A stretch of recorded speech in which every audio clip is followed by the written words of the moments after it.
The median price of single-family home sales in Fort Lauderdale is now $670,000. That is down from $700,000 in June of 2023. Welcome to the July 2024 real estate market update for Fort Lauderdale. Data here is going to cover single-family homes and single-family homes only. My name is Casey Prindle, your Fort Lauderdale Realtor. If you already own a property in Fort Lauderdale and you're curious about the value of it, or you've been thinking about selling your property in Fort Lauderdale, go ahead and click the free home valuation button below here in the description. You'll enter the property address in. It will send me an email that says that you're curious about the value. I'll give you a call. You and I will talk about how far off that estimate is that the computer just sent you, and I'll fine tune it a little bit. That's honestly the easiest way to raise your hand, whether you're thinking about selling now or a year from now, to start a conversation with me around the value of your property. So people are always asking me how I feel about the overall real estate market and what it's going to do. I commonly answer, I have no crystal ball, but so many people are calling, texting, and emailing me and asking me to give further thoughts. So I'm going to go ahead and do that, but I'll do it at the end of the video. Let's get through the data first, and then I'll give you some of those thoughts. All right, Fort Lauderdale, single-family home data. Ready to rock? Here we go. All right, median sales price, $670,000, up 15.5% month over month. I'm going to be honest.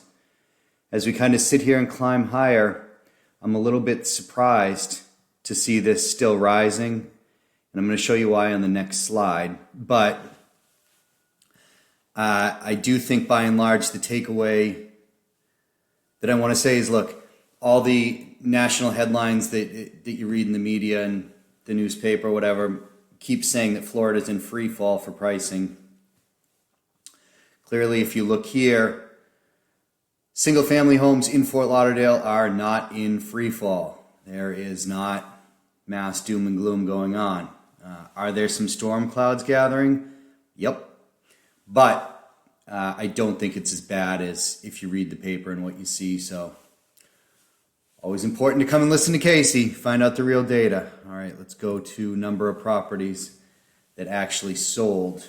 All right, total number of single-family homes that sold in Fort Lauderdale last month, 138. Down almost 33% month over month, pretty sharp decline here. Let's go back to June of 2023. 175 sales down to 138.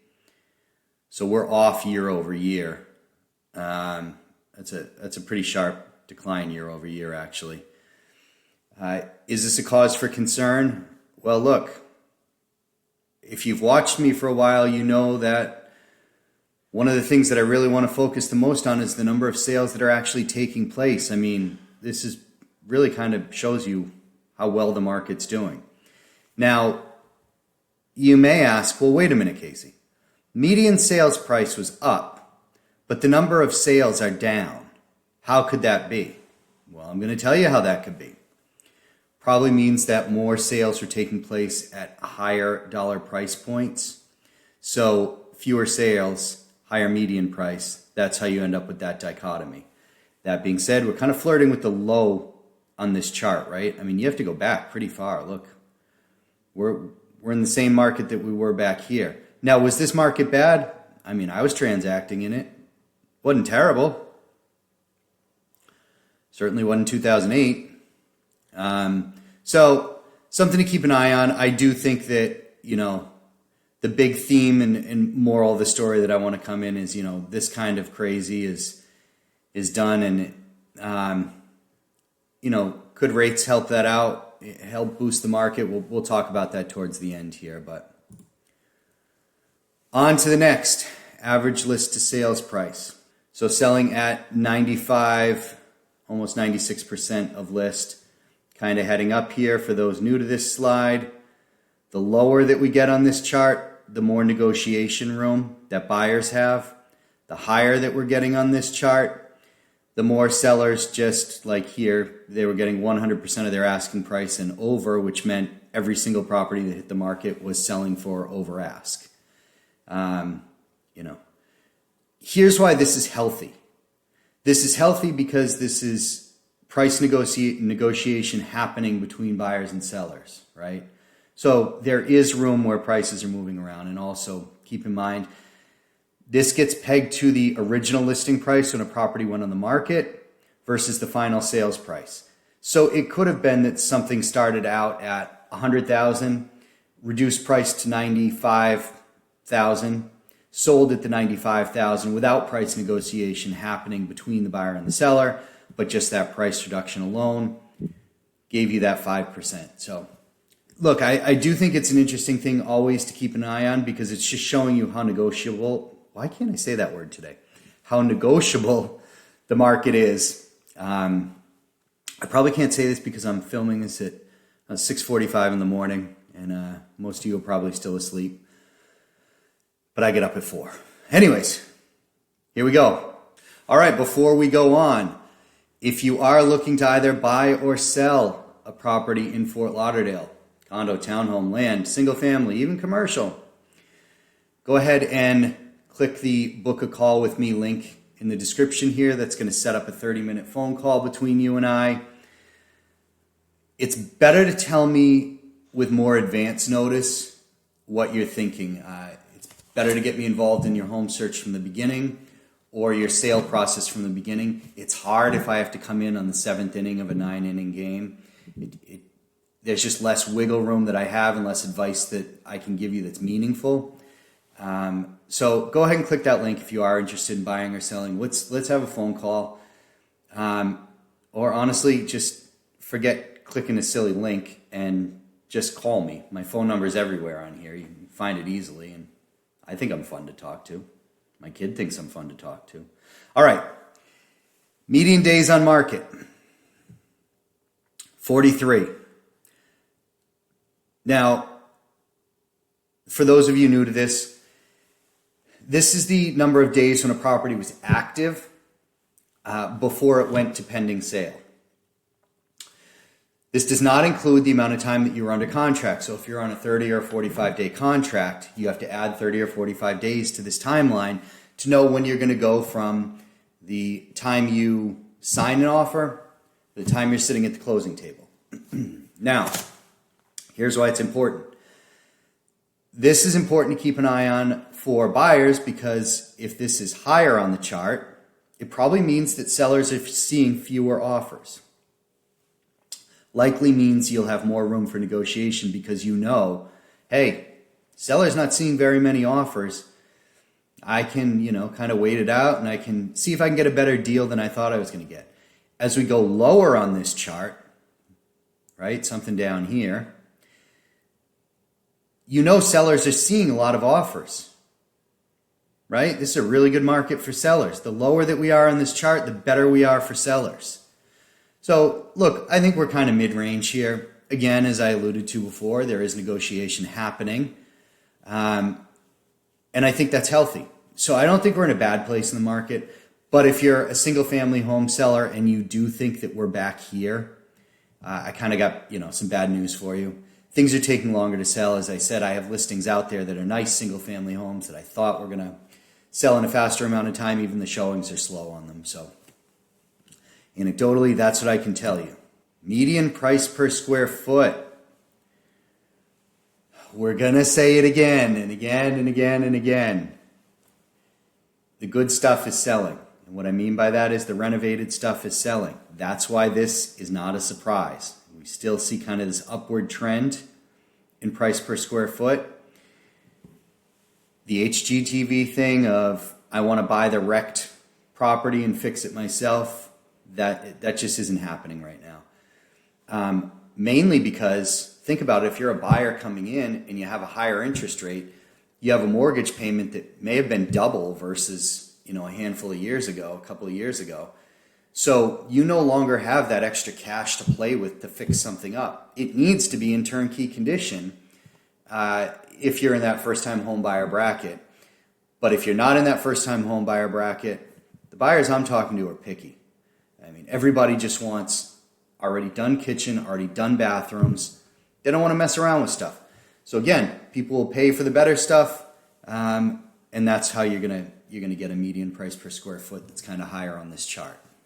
All right, here we go again with some stats looking good and some not looking so good. Total dollar volume, 185,000, down 21% month over month. Year over year,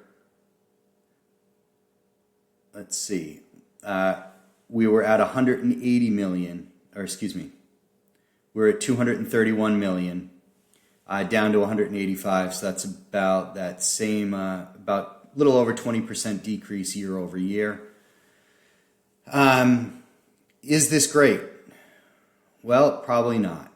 But it's also not doom and gloom, right? I mean, you kind of look at this $200 million mark. I think that's about the middle of this chart, maybe a little lower. Maybe you could stretch down here to around 175. So I don't think we're terribly off the mark. But again, this is something I think you want to keep a real focus on. It is very important that the total dollar volume is going to show you a lot of the overall health of the market. So don't ignore or discount this slide. We get into real trouble here around the $100 million mark, right?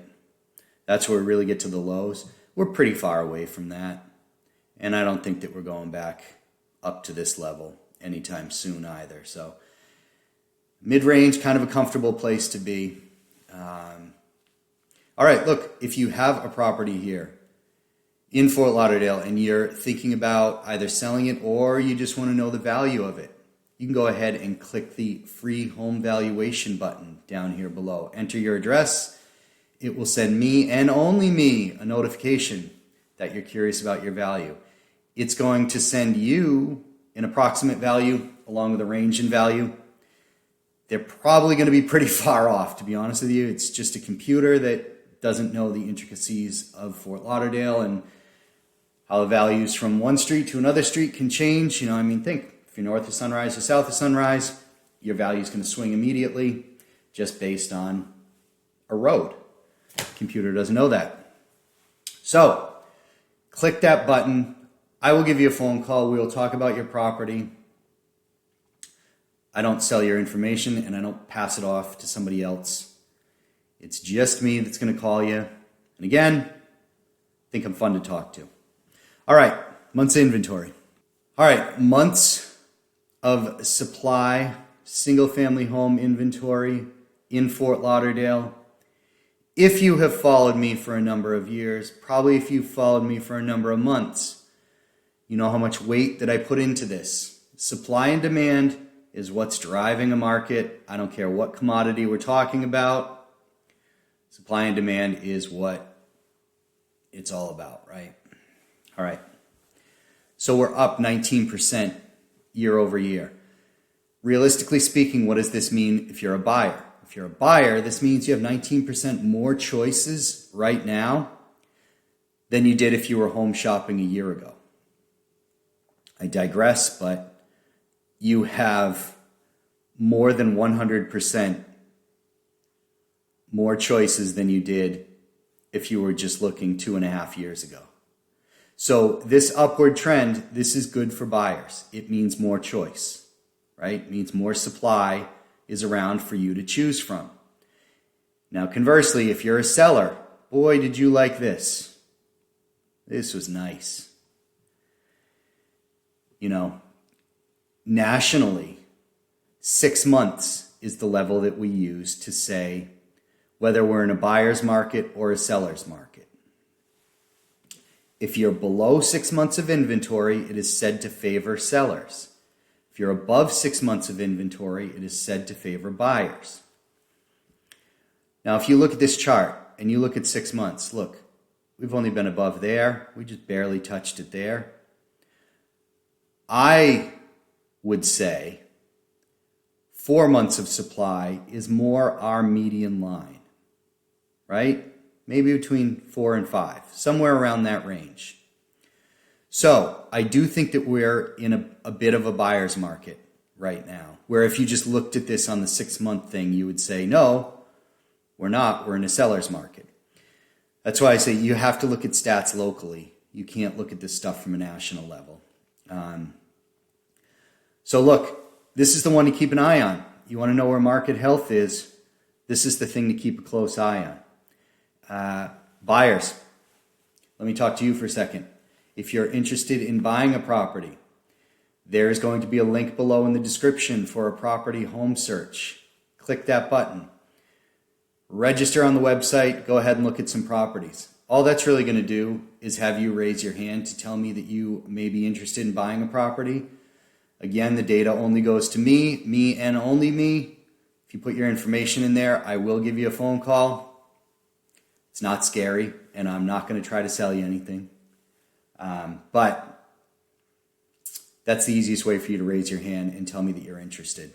Now, I said I was going to give you some thoughts on the overall market. Let's switch over to that real quick. So look, a number of months ago, I kept saying to you guys, the real estate market is being driven by interest rates right now. The truth is it's being driven by interest rates and the Fed. So, Fed controls interest rates, but, and this isn't a political thing, this is a Fed thing.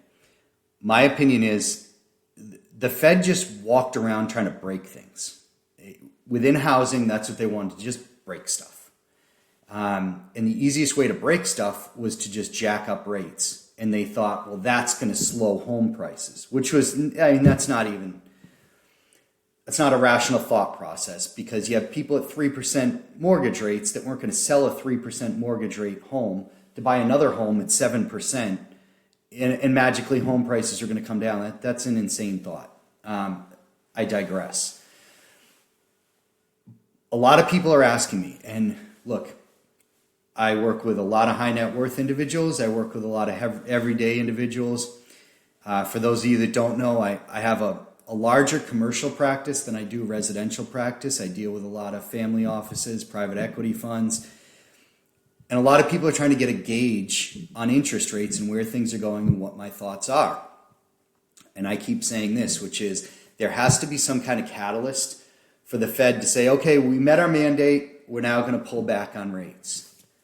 I believe, because housing makes up the largest bit of inflation data, I believe what's going to happen is you got to look at permits.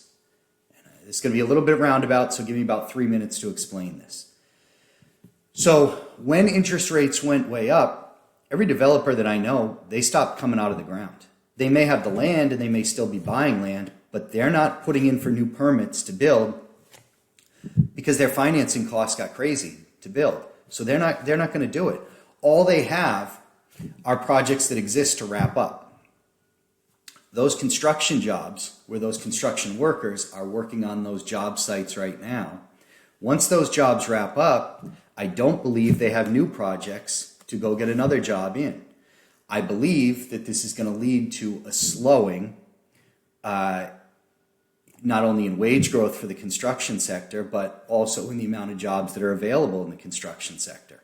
Once that happens, that gives the Fed the cover they need to say, okay, well, look, jobs pulled back. Now we can go ahead and decrease rates. So I want to keep a real firm focus on housing starts and more importantly on permit starts. I'm not going to pull the data into here. You can research that yourself. But permits are way down. I look at this stuff all day long. It's, like I said, research it for yourself. New permits are way down. So that's just a leading indicator. If there's no new permits coming out, it means there's no jobs coming in to fill that. And I think all that stuff mixed together is what's going to lead to a rate reduction. My guess is that happens either fourth quarter this year, first quarter next year. Again, I have no crystal ball. What does this mean for housing? Look, if you're a buyer, I get it. You don't want to pay a higher interest rate right now. It sucks. I'm on board with you, 100%. I get it. But what if you're able to negotiate $50,000 or $100,000 less than the asking price? When rates start to slip down, is there a bunch of buyers that are sitting on the sidelines that are saying, well, I'm waiting for rates to come down? What if all those buyers pile in at the same time and the price of housing shoots up. You're going to have to do an analysis of whether it would have been better for you to pay this, 6.5%, 7% mortgage rate right now, or if it's better for you to wait and pay that 6.5%, but having to pay 50 or 100 grand more for the property.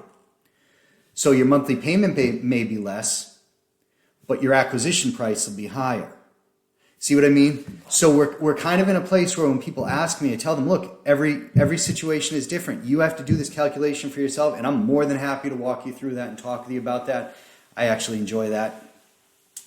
So that's what I got for you there. Last thing I can say is this. Look, I'm going to say it once again. If you're thinking about buying or selling, my contact information is everywhere. Do not be shy. You can directly attribute more than $100 million in real estate sales that I have done between my blog that was before YouTube and my YouTube now. You will not be alone. You will not be the first if you contact me. And this is how I like to do business, to be perfectly honest with you. So everybody have a good month. Don't be shy. Get in contact with me. Let's have a little chit chat. We'll see you soon.